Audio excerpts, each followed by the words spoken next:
Hello, everybody. This is Mr. G.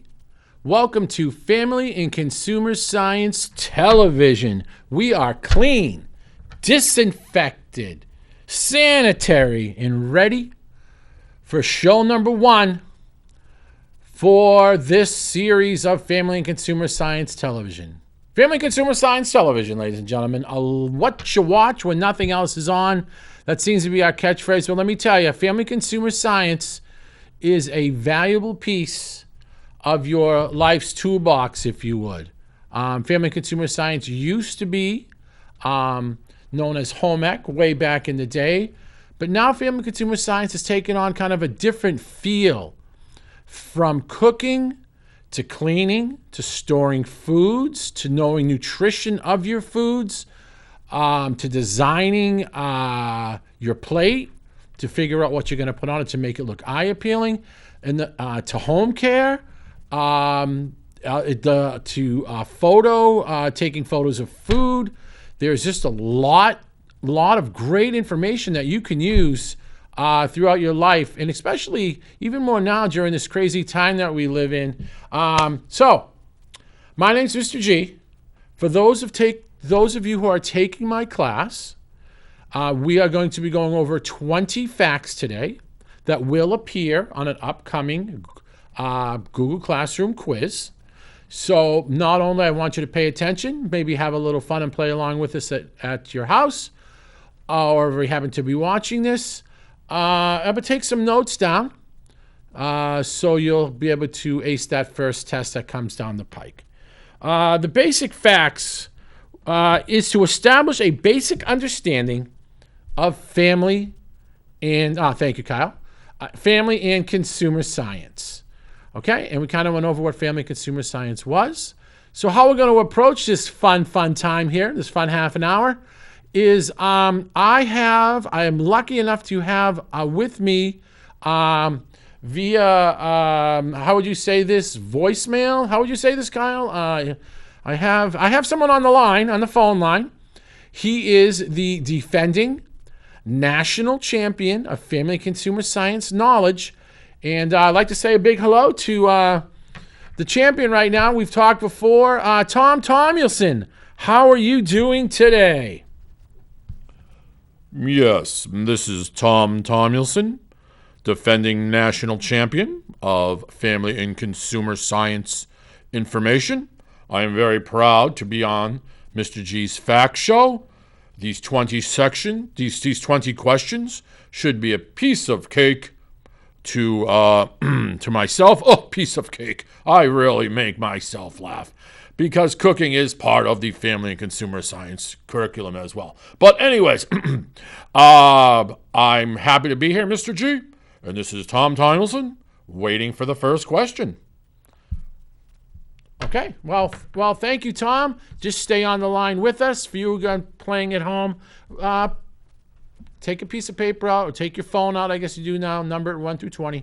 We have 20 questions on here that's going to show up on a upcoming quiz. But it's just all really good knowledge that you could use right away. And on the phone, I see we have our challenger. Our challenger used to be a national wrestling champion. In college wrestling. He also dipped his toe in the world of professional wrestling. He's also a fabulous producer here at the show.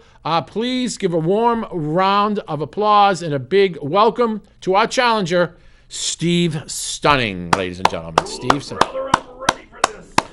I'm ready for some facts. Now, Steve, isn't it true that you recently won the opportunity to appear on Mr. G's FACS television, Family and Consumer Science Television, by winning the the Midwestern Championship? Is that true? I did the Texas and Midwest Regional to get to this. And Tom Tomlinson better be ready for our showdown. Okay. Well, how we're going to do this, and welcome again, Steve. It's a pleasure to have you on. You, Mr. G. Okay, fans of Family and Consumer Science, we'll be right back to start the fantastic contest. Take a deep breath, and we'll be back in about 5 seconds.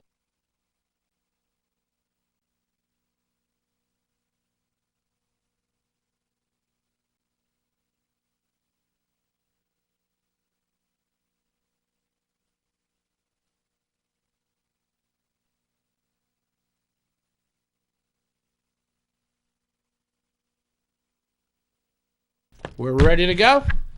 Okay, welcome back to Family and Consumer Science Television. My name is Mr. G. I have on the phone the defending champion of FACS knowledge. I have the great Tom Tomlinson and his opponent today. Calling in from, I believe, right here in lovely Manchester, New Hampshire, Steve Stunning. So what we're going to do, I want you to each say Bing, if you could, since I didn't bring my bell with me. Just say Bing. First one to say Bing, I'll call on them. Each one will be worth 1 point until we get to our exciting questions 18 and 19. Are we ready to go? Ready. Tom Tomlinson, are we ready to go, Tom? I have never been more excited in my life to defend my title of Family and Consumer Science Knowledge. And here we go. Ladies and gentlemen, here we are. Question number... No, don't bing in. Just tap on the table. Get a tap like that. And Steve, you can just call in. I think it's going to be hard for Tom to bing in. So just a tap like that. We'll be good. And you, Steve, you just call on in. Okay, here we go. Question number 1.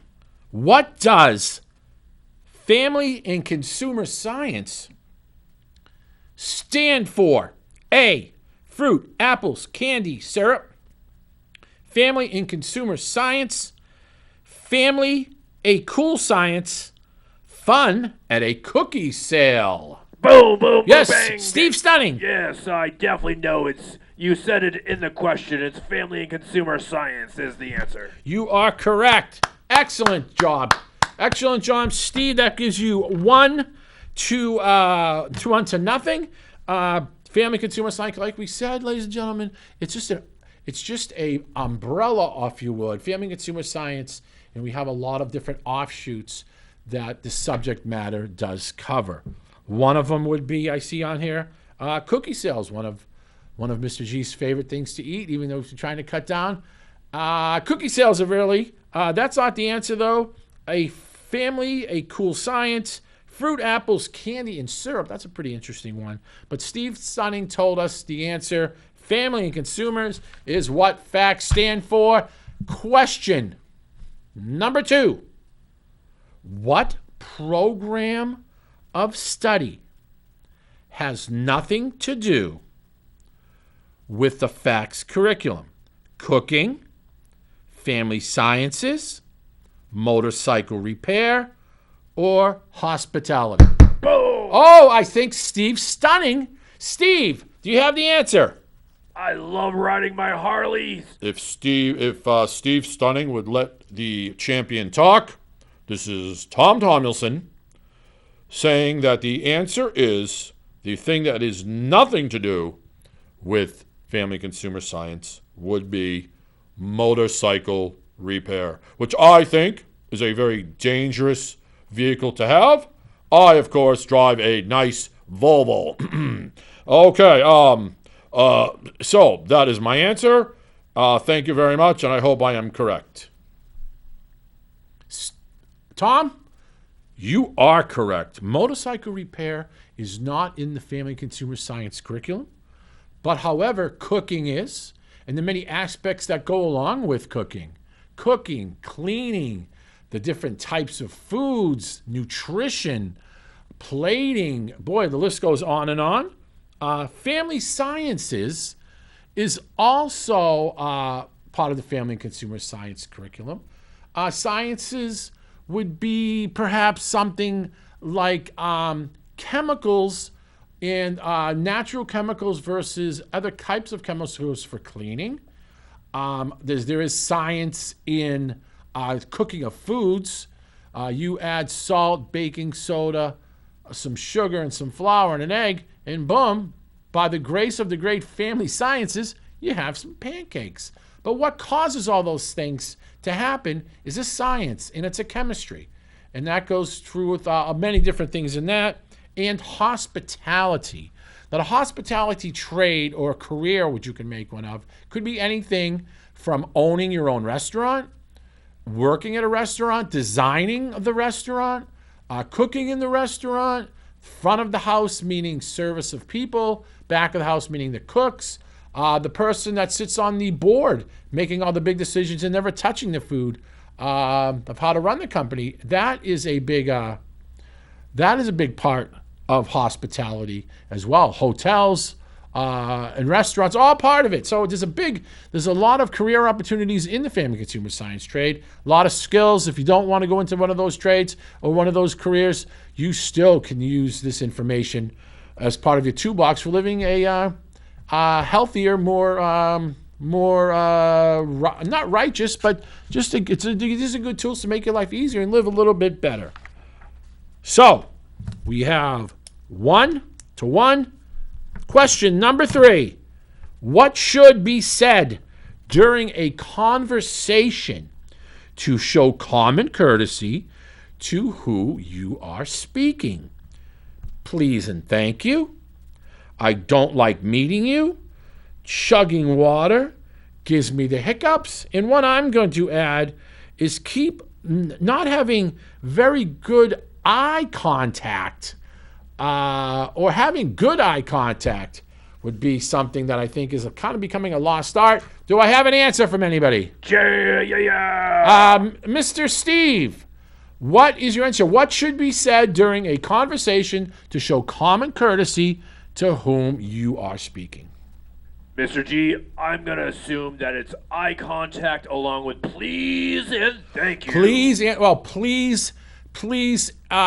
it just can't be said enough how manners in today, I think it's not really a lost art, but I think if we all could try to turn on our manner cap and try to be nice to people just by saying please, just by saying thank you, just acknowledging a good deed, I really think goes a long way. And also staring somebody in the eye, or I guess now if you're doing Zoom and these other platforms that we seem to be going into for our socializing, looking right at them in the eye or looking at them as you're in your screen, makes a big difference. It really shows the person that you're interested in what you're saying, even if you may or may not be. It's just common courtesy. Very good. It is 2-to-1. When planning your future, what might be considered? Finding something that you enjoy as a career, never investigating career paths. Yeah, I got this. Oh, Steve, yes. Yeah. I'm going to assume it's finding something you enjoy as a career, like wrestling. Exactly. I think, the old saying, we've heard a lot of times, if you love your job, or you love what you're doing every day, you're really never working. You're not dreading going into work. But that's really tough to do. I think a lot of people have accomplished that goal. A lot of people go through their life not liking their job at all. But there's a lot to be said for maybe stepping up with responsibilities. But if you have your chance when you're younger, and even in your middle or later years, try to find something that makes you happy. Sitting here talking to you in the studio and doing this show makes me happy. Am I getting paid to do it? Well, sort of, because I get paid from the school department that I work for. But it's a very small part of it. But I really enjoy doing it. So you are correct. It is 3-to-1. Moving right along. How long can open cheese in most foods stay out of the counter at room temperature before it starts becoming unsafe and growing germs? Tom Tomlinson. Well, this has been a very controversial subject matter. The answer here is 2 hours. If you put something out at room temperature over 41 degrees, in about 2 hours, it will start growing bacteria that is naturally in our air. I think a good way to talk about that is if you take like a piece of American cheese, a very common cheese, but very popular. If you put a piece of American cheese out, in about 2 hours or so, you'll notice the edges are starting to crust up a little bit or harden. Now that's because the air and the natural bacteria and air and germs are starting to grow. The hotter it is outside or where you are, the faster the germs are going to grow. I don't want to bore you anymore with Tom Tomlinson's fabulous information about family consumer science, but that, I believe, will now be 3-2 in unbelievable Steve Stunning at the lead. Okay. Tom, you're very knowledgeable, and that is correct. 2 hours. You don't want to leave anything out. You want to keep it in the refrigerator. You want to keep everything safe. Okay, number 6. What is the correct internal temperature for most foods to make sure it is safe to eat? 130, 190, 100 degrees, or 165 degrees? Boo, boo, boo. Steve.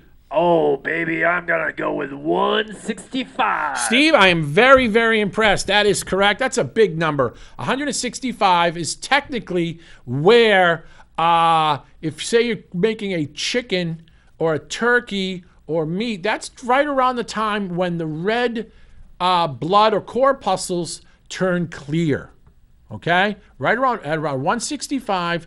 Of course, you want to judge your eyes, but you should have an internal thermometer. They kind of look like this pen here and say, this is my chicken. I put it into the thickest part. I wait 15 seconds all the way down into it. Makes no good to do it up top here. Get it all down in that chicken leg, and it should. And please make sure it comes up to 165 degrees. That is a fantastic temperature to know. We'll be revisiting that temperature too as we go through the course. Next question. What part of the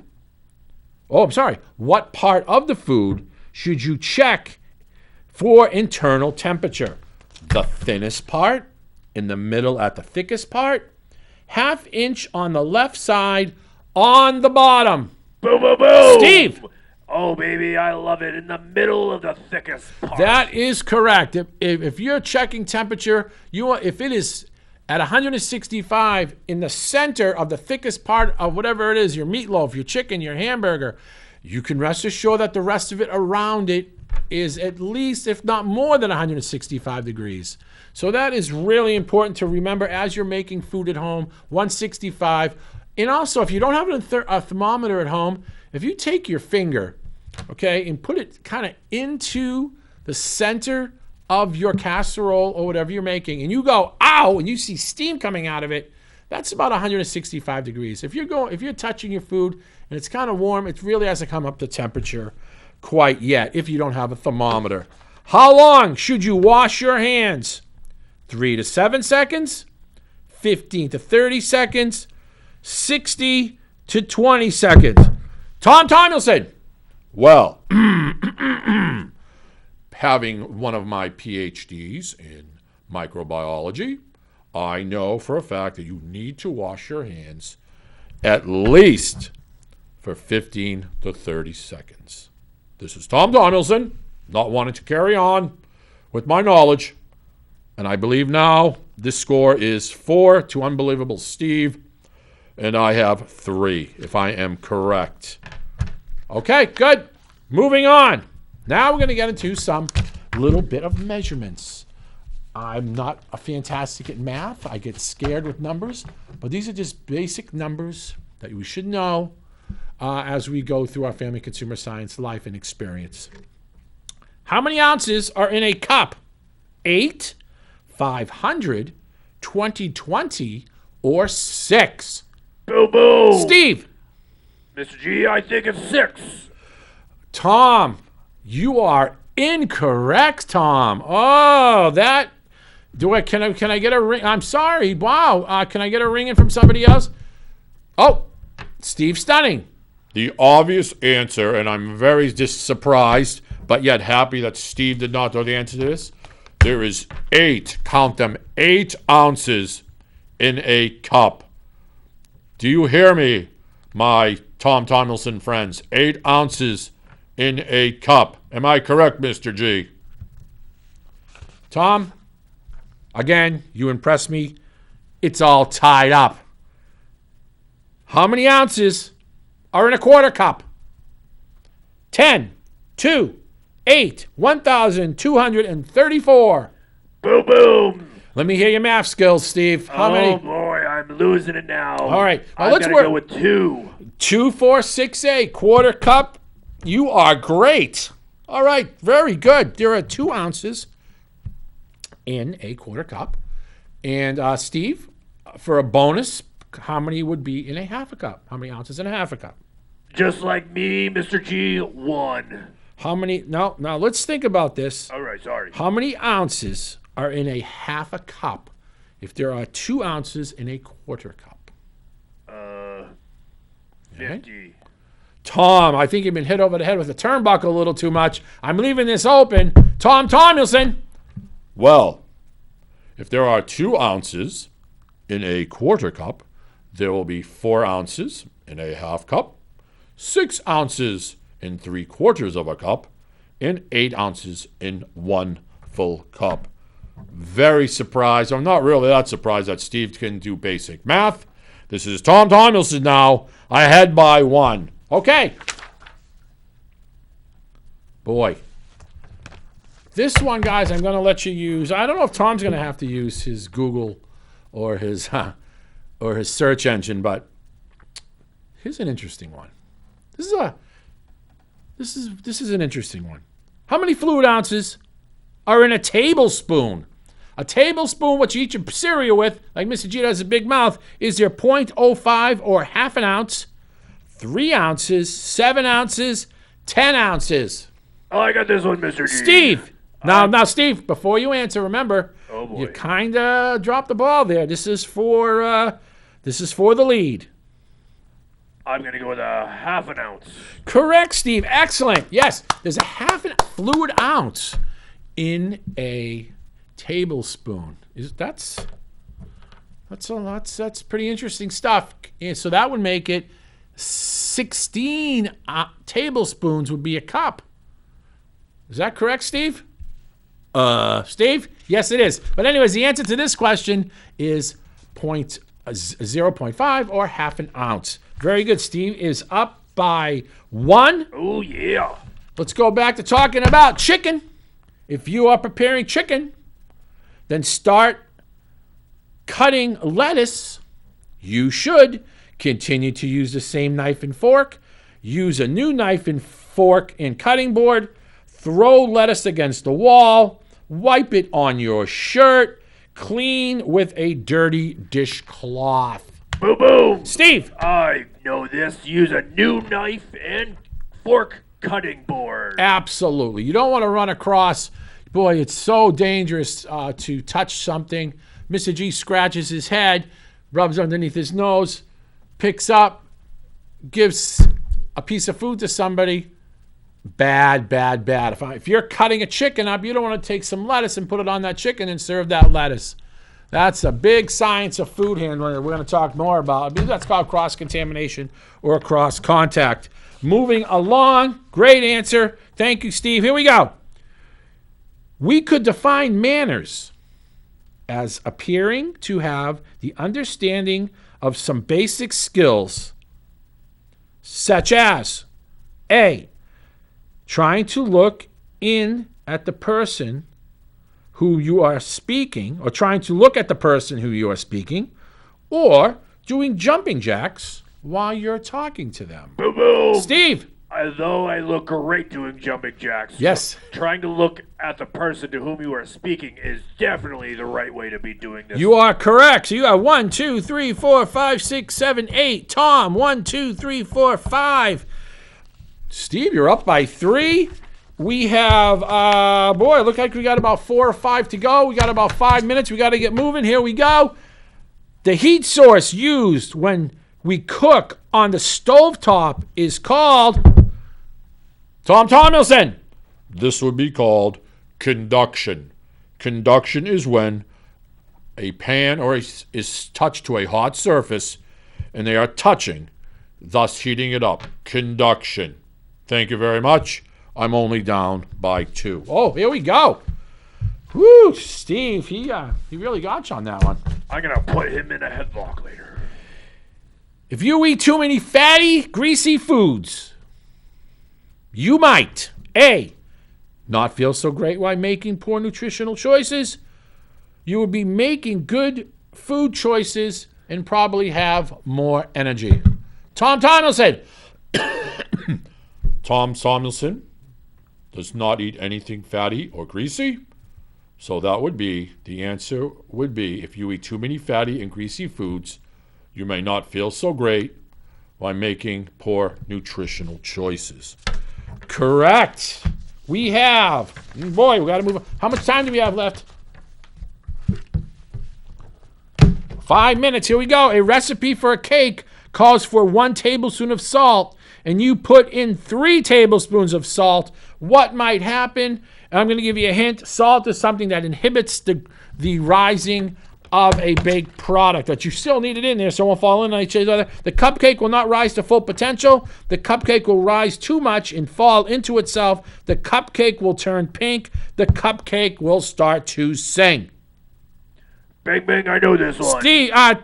Steve Stunning. The cupcake will not rise to full potential. Correct. Absolutely right. Salt is an anti-rising agent. As baking soda, baking powder is a rising agent. Speaking of that, what is the rising agent when making pancakes? Baking soda or powder or baking powder? Fat or flour? I know this one. Wow, Steve, pulling away with the game here. What do you got? That's right. I'm going to go with baking soda or powder. Absolutely. And Steve, for another bonus question, what other kind of rising agent might there be that they might use in bread? Yeast. Wow, Steve, you have studied. You're taking it to the hoop. The correct answer is baking soda or baking powder and perhaps yeast. Also, define mise en place. Everything in its place and ready to cook. Not ready to cook. I'm hungry. I will get it when I need it. Tom Tomlinson. Well, studying in France and overseas, I know that mise en place means everything ready and in its place. Very good, Tom. You are correct. You got a mise en place before you start cooking so you're not running around crazy trying to find something. Okay, you got to get all your ingredients together. We have 3 more to go. A pathogen. A pathogen is another word for Germ Donut Mr. Greenland Very Clean. I know this one. Yeah. Steve, pathogen. Oh, gotta fight those germs just like the bad guys. You are correct. You are a pathogen. You think of that, something going down a path, something moving. If you look at germs under a microscope, they're always moving. They're moving onto something. A pathogen is a germ that is moving and can move from one food item to another, or as we know now, into the air to somebody else getting them sick, as we all know, but it's really more prevalent today than ever. Steve, okay, here we go. Tom, Steve, where should you defrost frozen foods? In the refrigerator, on the counter, overnight. Oh, I know this one. Wow, Steve, again, pulling away. Defrost your frozen foods in the refrigerator. Correct. Absolutely. Big mistake to do it, to get your food defrosting overnight. You want to keep it will defrost in the refrigerator, but it just might take a little longer, maybe a day or so. And okay, Tom Tomlinson, I'm sorry, you have lost your title. Any departing words? I'm shocked, and I will be back. I'll be back, as Arnold Schwarzenegger said. Congratulations to Steve. This is Tom Tomlinson, very disappointingly, signing off. Okay, here's your last question. Now, Steve, you could either, if you get this right, you must buy, Mr. G will buy you lunch next time we meet. If you get this wrong, you will buy me lunch next time we meet. And if you get it wrong, the title goes back over to Tom Tomlinson. What do you want to do? Let's go. All right. We got 1 minute to go. The bake sale. The bake setting on your oven means the heat source is coming from the inside of the oven. The heat source is coming from the bottom of the oven. There is no difference. Let me read that again. The heat source coming from the top of the inside of the oven. The heat source comes from the bottom heat source in the oven on the bake setting on your oven. What are you saying, Steve? I think that is coming from the bottom of You are correct. Steve, stunning. Tom Tomlinson, Mr. G, all my students, all the people watching at home. I hope you learned something. This is Family and Consumer Science. It's what you want. It's what you watch when nothing else is on. But you know what? I hope you might just have learned something today.